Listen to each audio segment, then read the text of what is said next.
నమస్తే మిత్రులారా, నేను మీ శ్రీనివాస్ చౌహాన్ అడ్వకేట్. మిత్రులారా, ఒక పురుషుడు దత్తత తీసుకోవచ్చా? సో మిత్రులారా, మన దేశంలో Hindu adoption and maintenance act 1956 అనే చట్టం అమలులో ఉన్నది. ఈ చట్టంలోని సెక్షన్ 7 ఏం చెప్తుంది అంటే, ఏ పురుషుడైనా సరే ఒక బిడ్డను, ఒక కూతుర్ని లేకపోతే ఒక కుమారుణ్ణి దత్తత తీసుకునే అవకాశము చట్టం అతనికి కల్పిస్తుంది. అయితే ఎవరినైతే దత్తత తీసుకుంటారో వారి వయసు 15 సంవత్సరాల లోపే ఉండాలి. ఒకవేళ ఈ పురుషుడు కనుక వివాహం చేసుకొని ఉంటే అతని యొక్క భార్య అనుమతి కూడా తీసుకొని దత్తత తీసుకోవాలి.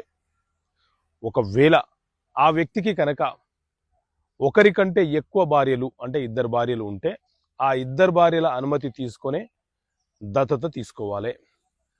లేదు, ఒక పురుషుడు మాత్రమే దత్తత తీసుకోవాలనుకుంటే కుమారుడి వయసు 15 సంవత్సరాల లోపు ఉంటే దత్తత తీసుకోవచ్చు.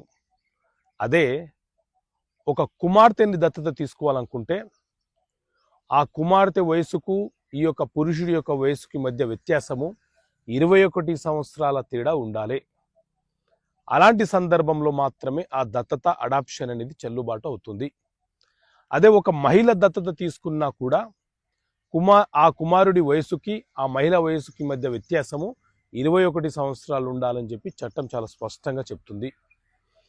ఒక పురుషుడు తాను ఒంటరిగా ఉన్న సందర్భంలో అతను వివాహం చేసుకోకపోయినా దత్తత తీసుకోవచ్చు. కాకపోతే అతను మానసిక పరిపక్వతను కలిగి ఉండాలి. సుస్థిరమైనటువంటి మనసును కలిగి ఉండి విచక్షణమైన పరిజ్ఞానం కలిగి ఉన్న పురుషుడు ఎవరినైనా ఏ బిడ్డనైనా దత్తత తీసుకునే అవకాశం చట్టం వారికి కల్పిస్తుంది. ఓకే మిత్రులారా, థ్యాంక్ యూ. జై హింద్.